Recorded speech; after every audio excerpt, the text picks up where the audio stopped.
This is the Everyday AI Show, the everyday podcast where we simplify AI and bring its power to your fingertips. Listen daily for practical advice to boost your career, business, and everyday life. As agentic AI became more powerful and token hungry in the first months of 2026, the AI decision makers a month or so ago started to collectively tighten their token maxing belts to prepare for a more expensive AI future, right? It's the shift from token maxing to token efficiency we've been talking about here for months. But then something drastic and kind of unexpected happened that I don't think enough people are talking about. OpenAI on Thursday revealed that its GPT-5.6 Soul model improved itself and actually improved itself so much after its initial release that they were cutting prices on some of the variants of the model by 80%. So we've reached kind of a new juncture. Today's frontier models are not just helping to create or distill their smaller variants, but they're actually improving themselves after release. Hence, the next AI buzzword you'll be hearing a lot over the next year, recursive self improvement, or RSI. So, in short, recursive self improvement is a process where an artificial intelligence system uses its own capabilities to design, code, and build a more advanced version or a better version of itself. And you'll be hearing this a lot more recently because RSI has become just the dominant tech headline over the past few weeks with a handful of events that we're going to break down on today's show. But unlike so many buzzwords that we've covered here on Everyday AI over the years, RSI is one that actually today's AI implementations are going to be impacted by, and so too will tomorrow's AI security. In practical sense, like in OpenAI's case, RSI can change what AI capabilities companies everywhere can actually afford, but it also sheds light on potential downsides of self-improving models doubling down the wrong path. So, what the heck is RSI and why is every recent AI story touching on it? And what do we all need to know? Well, let's jump straight into the big picture. The big picture here is AI has started building better and more efficient AI. So frontier AI models now improve themselves. They're rewriting their own code and training their smaller siblings. So this is different than when, Anthropic and OpenAI are talking about using their own models to build products like Claude Code or like Codex. This is when the models are actually making themselves better.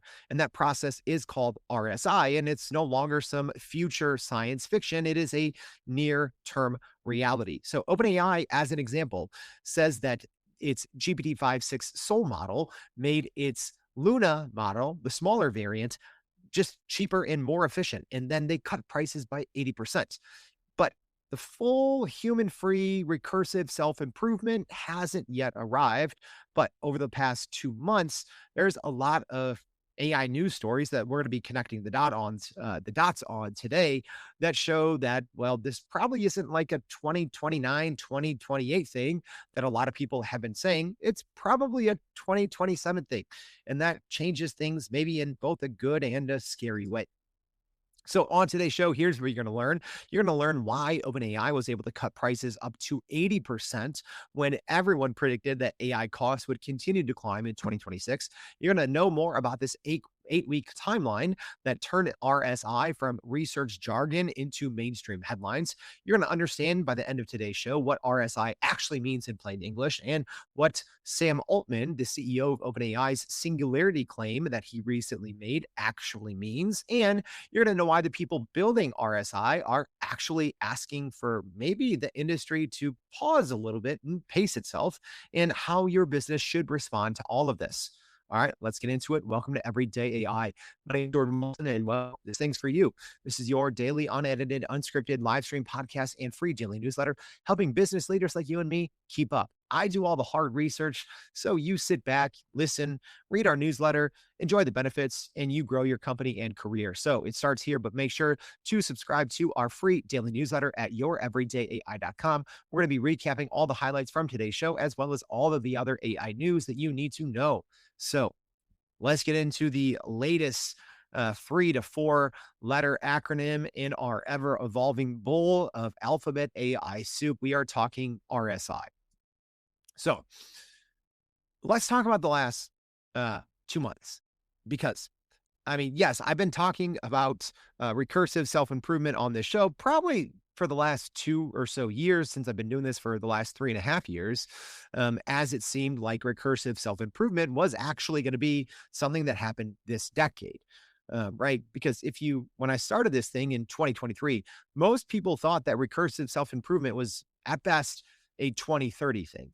Yet here we are, where we're already getting glimpses and sniffs of real RSI, and probably we will get full RSI by next year, which is actually crazy to think about. So, but let's kind of look at the last 2 months and some of the different dots that we're going to connect here. So, in June, Anthropic published a post on its website called When AI Builds Itself. Also in June, Google researchers mapped 4 different routes from AGI to superintelligence. And one of those routes, well, relied heavily on recursive self improvement. Then in July, OpenAI launched an internal RSI benchmark measuring different models' ability to, well, improve themselves. Then, like I said, its Soul model post-trained its smaller sibling Luna at the end of July. And then also in a podcast interview, OpenAI CEO Sam Altman declared that we are in the singularity.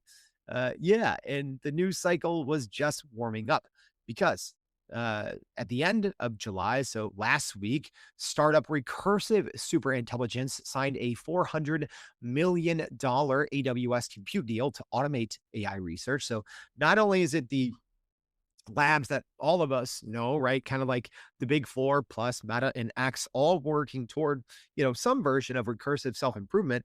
But it's also, new startups that are coming in heavily funded just to do that and nothing else.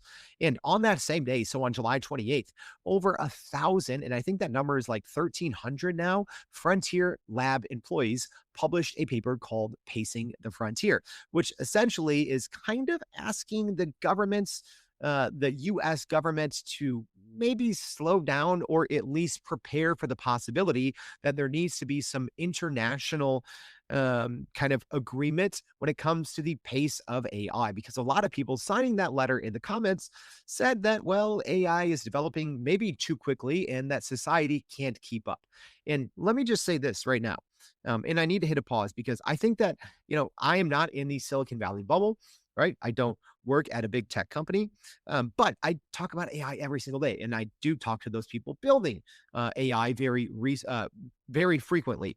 And if you're listening to the show, you're probably more like me, right? I know we have a lot of people at those big tech companies, but um, I'll say this: the rest of the world right now, when they're viewing artificial intelligence, right? Most people are saying, oh, yeah, I use Copilot to make my emails better. Or they're saying, oh, I use, ChatGPT now instead of Google, right? Or they're saying, oh, I use, Google Gemini to, make, cool graphics, right?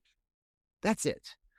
So I would say that, aside from our audience, right? I want you to think of yourself right now as you're kind of in that AI bubble, right? Especially if you're a frequent listener, or if you've been listening for a long time. We're kind of in that bubble, even though we're not in Silicon Valley, right? We understand how capable these models are, but the rest of the world really has no clue.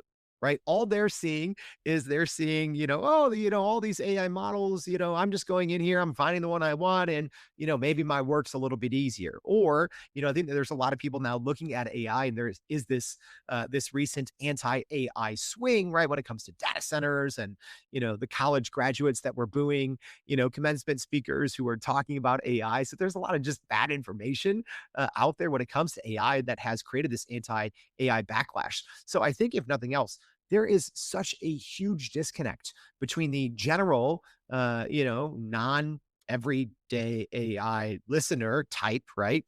Or, think of in your organization, there's probably a team of AI champions and then there's everyone else, right? So I would say 90% 8% of the US working population, they really don't have any clue what today's AI systems are capable of, right? If you sat all those people down and showed them what something like, GPT-5.6 Soul or something like, Fable 5 and, in Codex and Claude Code, if you show them what it could do.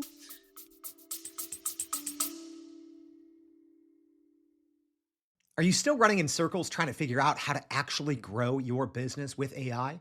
Maybe your company has been tinkering with large language models for a year or more, but can't really get traction to find ROI on Gen AI. Hey, this is Jordan Wilson, host of this very podcast.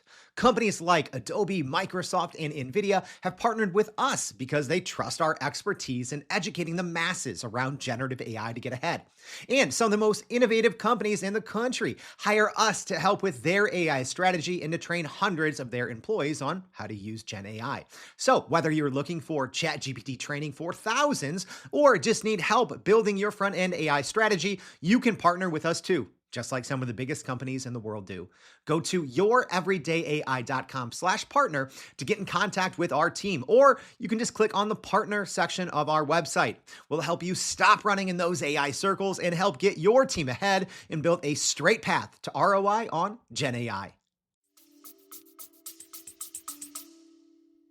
They would not believe you. They would say, oh, this is from the future, right? And I think that's why we got this letter from the Frontier Labs called Pacing the Frontier, which we'll talk about here in a couple of minutes, that are saying like, hey, we might need to pace the rate of AI acceleration. And then days later, which is kind of sounds like a small side plot, but it's not. A former OpenAI employee who became a Thinking Labs co-founder rejoined OpenAI to specifically work on RSI. And then Google also, right? All these things happening at once. This was the end of July as well. A Google exec called CapEx an RSI bet. So what does that mean, right? Collectively, the industry is spending hundreds of billions of dollars on data centers.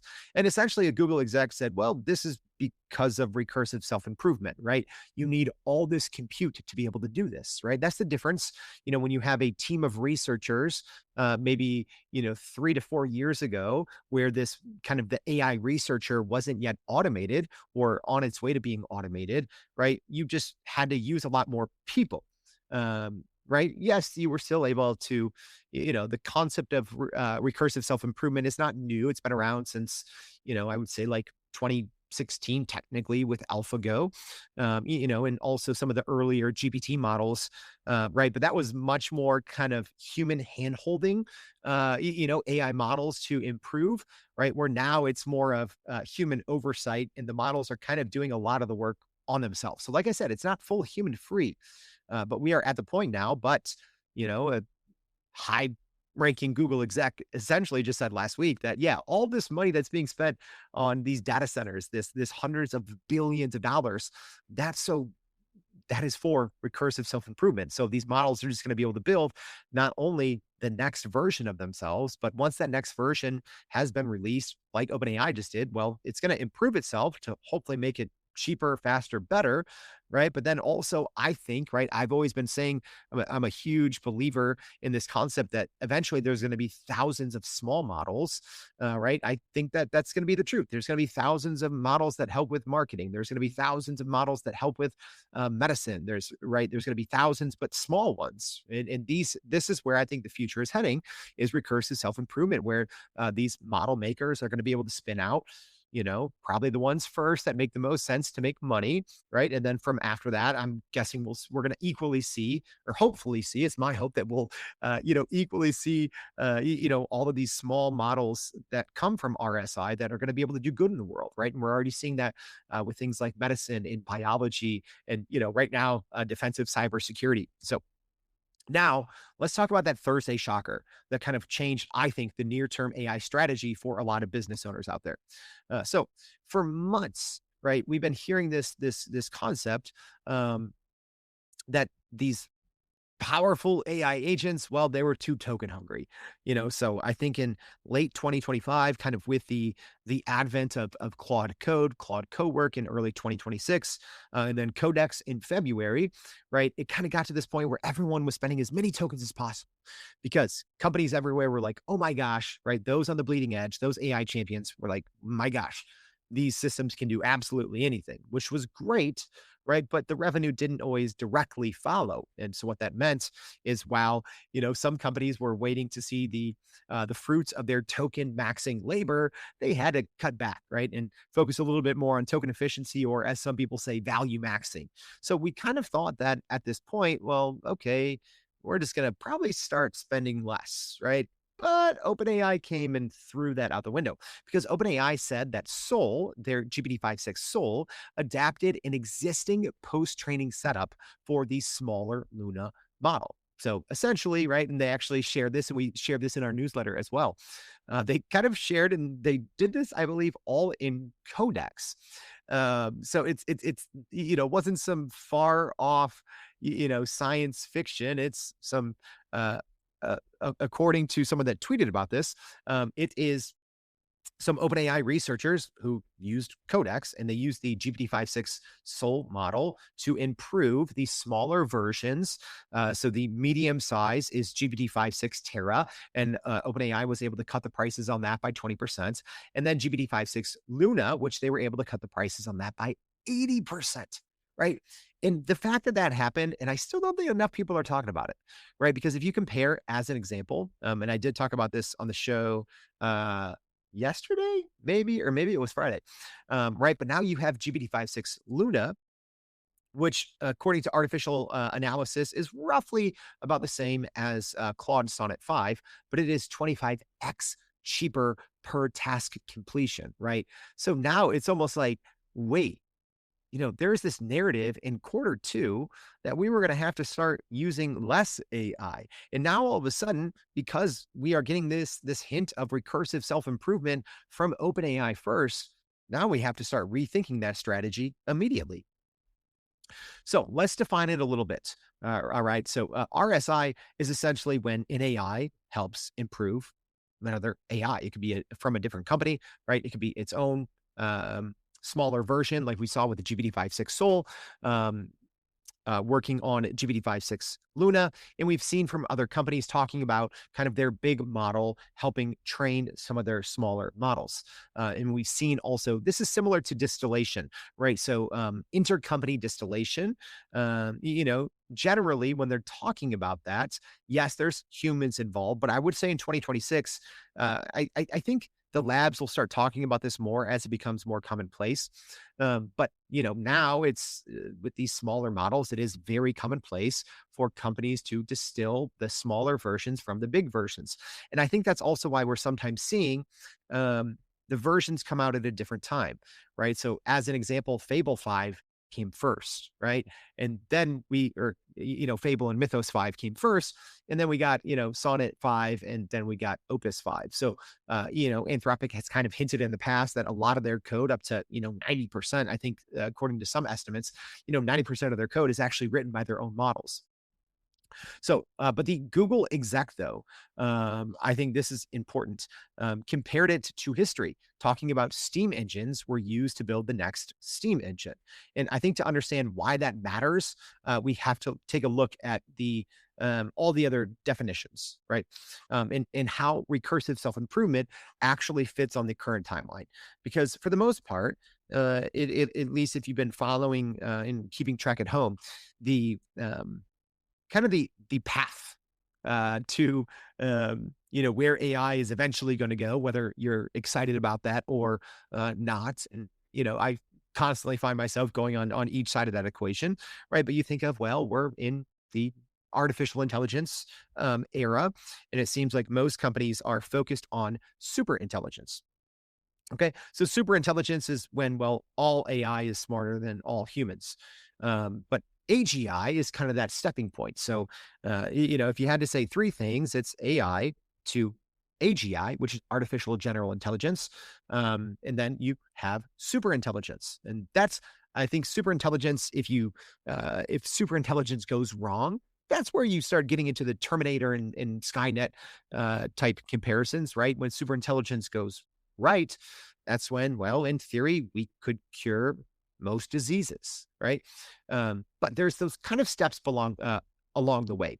And I think that according to a lot of people's timelines, um, actually, RSI is kind of what pushes from AGI to ASI. And I know we're throwing a lot of acronyms out there. So I'm in the firm belief that we've already hit artificial general intelligence, right? I know it's kind of a touchy topic. It's moving goalposts. Luckily, I've been saying this since last year. Luckily, NVIDIA CEO Jensen Huang said something similar, so I don't feel as crazy when super smart people start saying, "Yeah, we're probably past AGI." Right? So artificial general intelligence is, well, when most AI systems can produce economically viable work at the same rate or higher than most humans, right? And I think as we've seen agentic AI be able to use computers, being able to browse the internet, being able to see and hear and listen and do all these things technically, through a computer that average human sitting in front of a computer could do, I think maybe the conversation has now shifted. Well, it doesn't really matter, right? If you think AGI has happened or not. Like I said, it's a gray area, it's moving goalposts, etc. Because we are now, I think, focused on recursive self-improvement. And I think, right, if you look at Google's kind of four-tiered outlook at going from, or toward superintelligence, one of the main paths there is recursive self-improvement going from AGI to ASI. So those are kind of the destinations, and I like to think of as RSI as it's not a roadmap, right? Or it's not a destination or a stopping point on that AI, AGI, ASI roadmap. It's more of the engine that can really expedite the process. And I think that one of the reasons why, if you go back and look, and I'm a dork, I did a show on this like 2 years ago. I went back and looked in archive.org, looked, at every single main definition of artificial general intelligence and artificial superintelligence, from 2005, 2010, 2015, 2020, right? And by those definitions, especially up through 2015, we're well past AGI. But RSI was never really a huge player in many of those earlier definitions. And I think that that's why the timeline has kind of been expedited, right? A lot of people originally were like, oh, AGI is a 2050, it's a 2060, right? A lot of the earlier projections were saying, hey, we wouldn't have a single super smart AI system that could do work better than humans, for 20, 30, 40 years. And that's clearly not the case because we are already there by, um, third party metrics that measure those types of things, such as different GDP val benchmarks. So the engine, though, that RSI engine, that's also why OpenAI's CEO, Sam Altman, just made a claim that I thought would actually get a lot more headlines, but it really didn't. So on a podcast last month, well, it's last month, but technically like a week and a half ago, he said that, well, we are now like in the singularity. All right. And usually when a CEO of one of the biggest companies in the world says something like that, it causes a little bit more attention. And maybe it didn't because of all the different things that have been happening over the past couple of weeks, right? We've seen these agents both from OpenAI and Anthropic, kind of escaping their sandbox containments. So maybe that's why this statement from Sam Altman didn't get the attention that maybe it deserves. But what he means by that is, well, in general, the singularity, right? So the singularity is kind of like a hypothetical future point when AI surpasses human intelligence, but also it begins to recursively improve itself. And then it triggers or could trigger an uncontrollable, explosive growth in technological progress. So I, I don't know, by all intent, right? By everything that's going on, you can make an argument, right? Like a lot of naysayers or people that kind of rally against what Sam Altman or any of the big AI CEOs say. A lot of people say, oh, they're just saying this for marketing. But I don't know, when you look at what's been happening, like I've said, over the last 8 weeks, I would tend to agree, right? Are we in this singularity? Maybe, or at least maybe this is the beginning, and we're getting into that phase where yes, we are at the point now where AI systems are well way smarter than humans can even comprehend, and they're beginning to improve themselves. And when that happens, right, kind of once RSI is full RSI, no human, that's when the pace of acceleration gets so fast that even the people building it, can't even understand or keep up. And I do think that, maybe we are starting to enter that era of being in the singularity, right? Are we definitively there? Maybe not. Are we entering into that frame?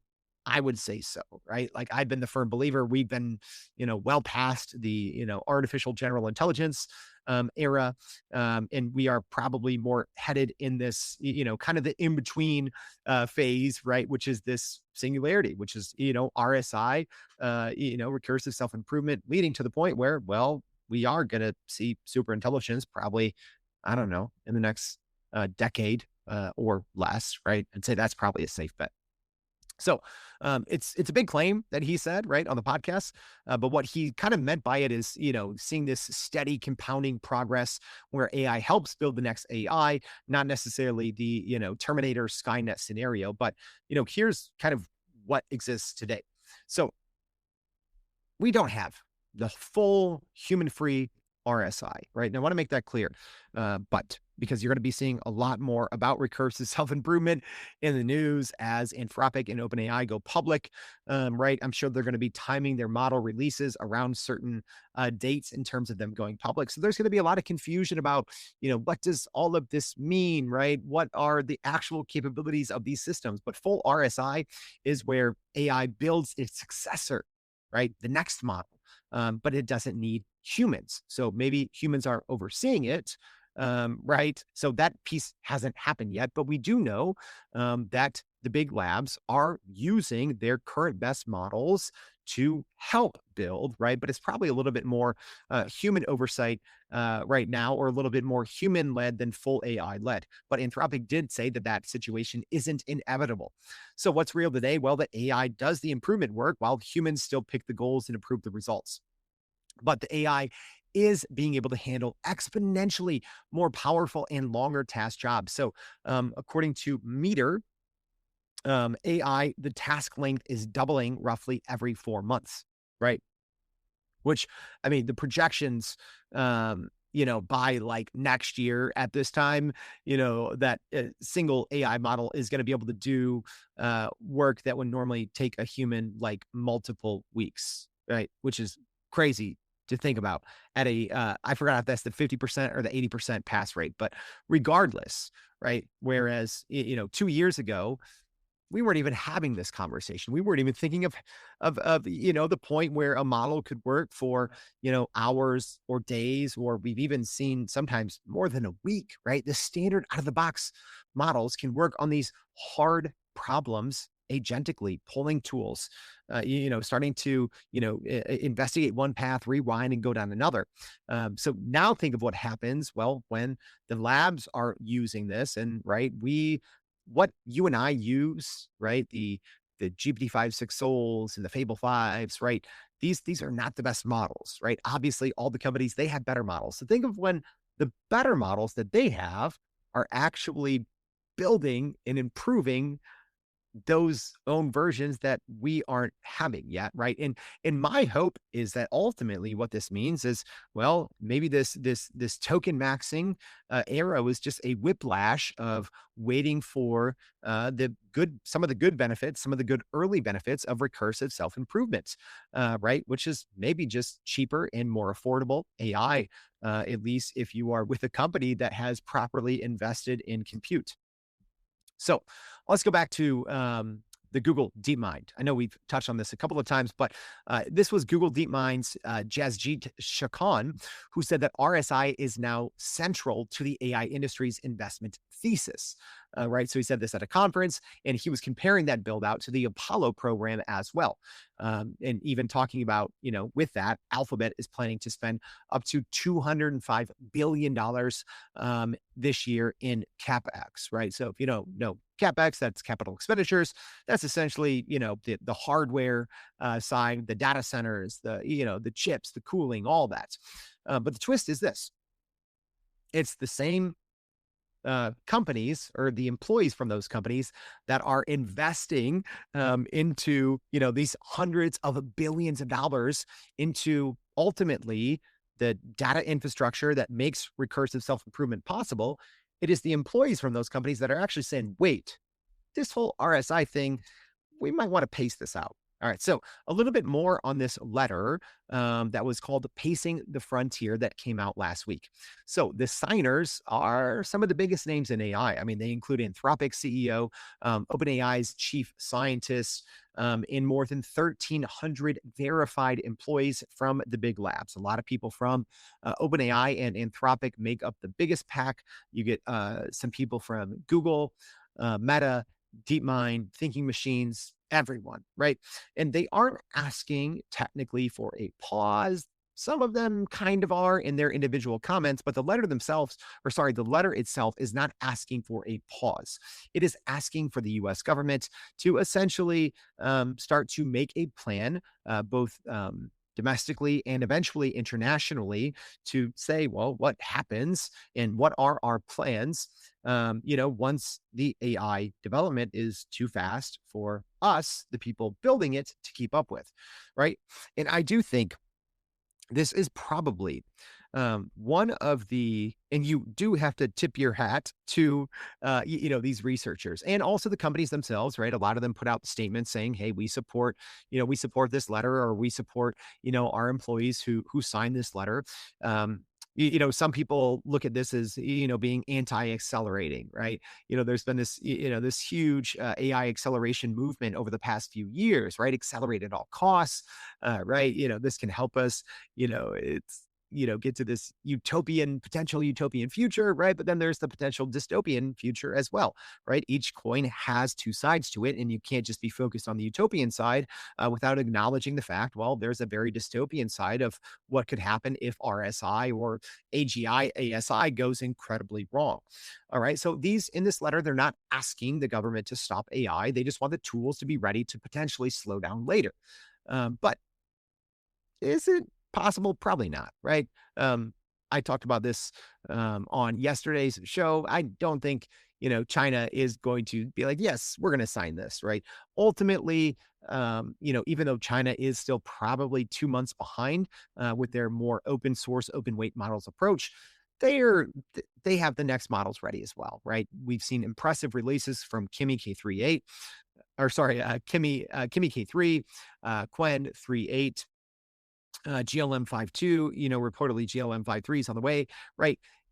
I get the need, and I very much so respect, because it takes a lot of guts to sign your name on a paper like this, on a letter like this. But at the same time, I give China a very low likelihood of actually slowing down their pace. So it is good to have the foundations in place when and if things may go awry. And in the very rare case that the US and China on something as important as artificial intelligence, which I think is going to become more important, ultimately than any natural resources, gold, oil, it's going to become more important than, companies' military, controlling AI ultimately means you take the driver's seat for being the global superpower. So I don't think China's going to slow down. Anyways, I think the biggest worry, though, from those signing the letters is, well, who's going to ultimately check AI's work? A couple quotes that I thought were relevant from that. So I wanted to read 3 of these. I think I have 3 of them up. Yeah, I do. Oh, no, just 2. Okay, so one was from, hopefully I had these names right, Elena Slocum, a member of technical staff at Anthropic, who said, automated AI research is a technology that will profoundly alter the course of human history, for better or for worse. It is imperative that we coordinate our efforts to ensure this technology becomes a boon for all mankind. And then Sheng Jai Zhao, the chief scientist at Meta, said this: AI is progressing at a rate that our society might not be ready for. Frontier labs are very close to an AI that can exceed even the best people on almost every metric of intelligence. This will lead to unprecedented social and safety risks. To ensure a positive future, we need to develop AI in a way that is driven by responsibility and thoughtfulness. So, um, here's my blunt takeaway from this. Obviously, these researchers, scientists know far more about the capabilities than we do today, right? We're essentially living in archaic times already, even with today's best publicly available models, because not only, right, I've talked about it. We're probably going to see a GPT-5.7 or a GPT-6, next month. We're probably going to be seeing a Fable 5.1 fairly soon, maybe even in August. We'll see. Right. And these companies are probably already working on the next version that comes after this, because my assumption is a lot of those models are post training, and there's probably already new runs starting on the next models. Anyways, they know what's coming next because they're working on it, they're researching it, right? So I think a lot of people again are saying, well, hey, I'm just using Copilot to improve my emails. Like, what are these people talking about? They know, right? Even if you are in the bubble a little bit more and you've been able to kind of see how powerful today's systems are, right? Being able to automate a large part of your old job description. What's coming next seemingly is even more powerful and potentially more worrisome. So here's the catch. I think that self-improving AI needs a trustworthy scorekeeper. And I think that's the crux of what this pacing the frontier letter was ultimately getting at, that a self-improving AI that gets better, at whatever its scoring system rewards, even if it's wrong, right? And that's where we're kind of seeing these containment breaks, right? Because these AI models, right, if you say, hey, you're going to be rewarded for doing the best on this benchmark, and then it breaks the containment, right? It's saying, well, I'm just doing my job, right? So, you need a better way that, especially as we enter a more full era of recursive self-improvement to, reward these models and to make sure that there's more trustworthy systems in place, during the training and post-training processes. So we've seen multiple instances of this, like I've said, but I think it's so far been relatively harmless agent outbreak over the past 10 days, both from OpenAI and Anthropic. But once RSI arrives, those kind of outbreaks could be catastrophic. And I'm not saying from OpenAI and Anthropic, that's not what I'm saying. I am saying ultimately, right? And I said this in yesterday's show, in 2 years, right? On consumer hardware, you're going to have models that are more capable than Fable 5. You're going to have models that are more capable than GPT-5.6 Soul on consumer desktops, right? Open source.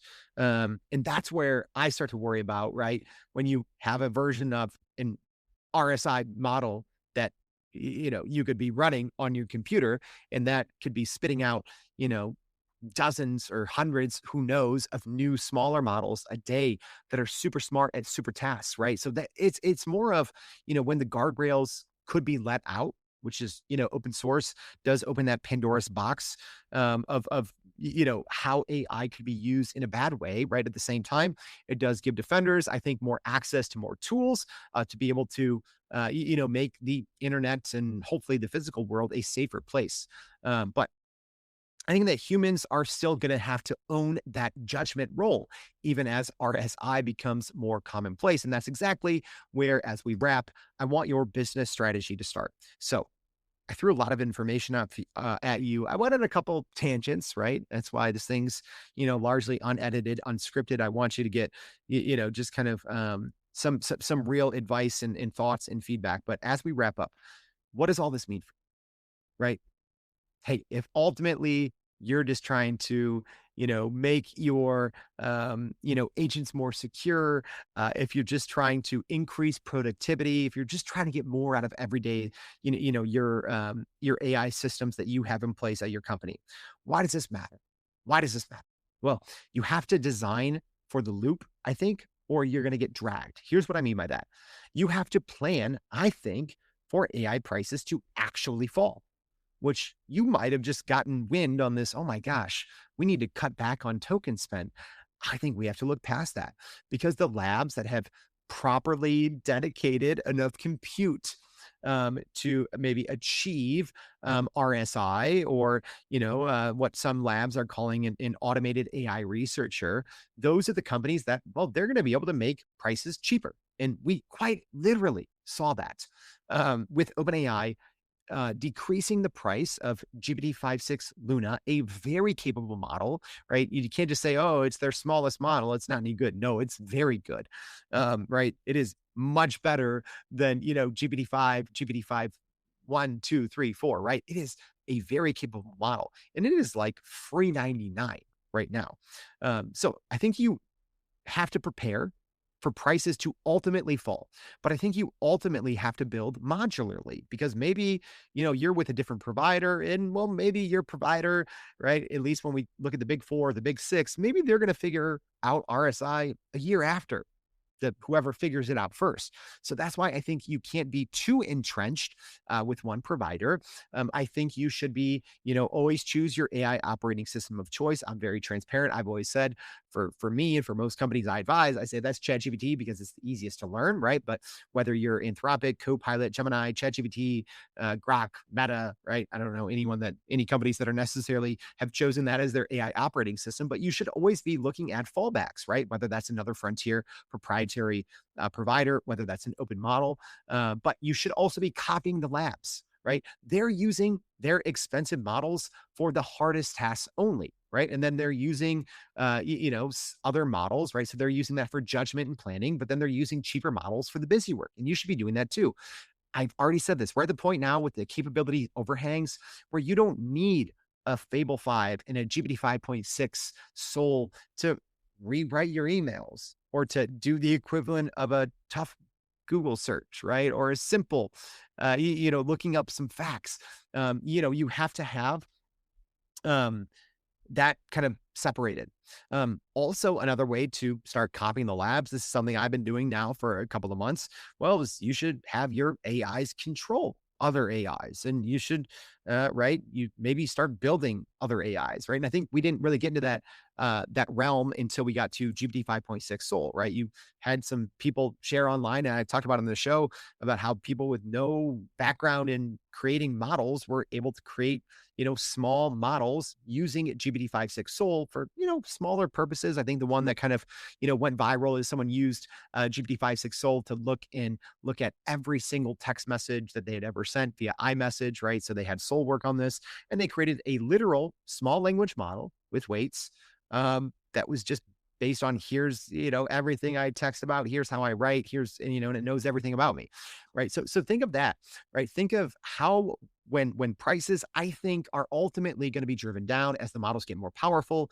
What are those moves that you can make and copy from the big labs? And then last but not least, the question isn't whether about AI builds AI. The question isn't about, oh my gosh, what does that mean?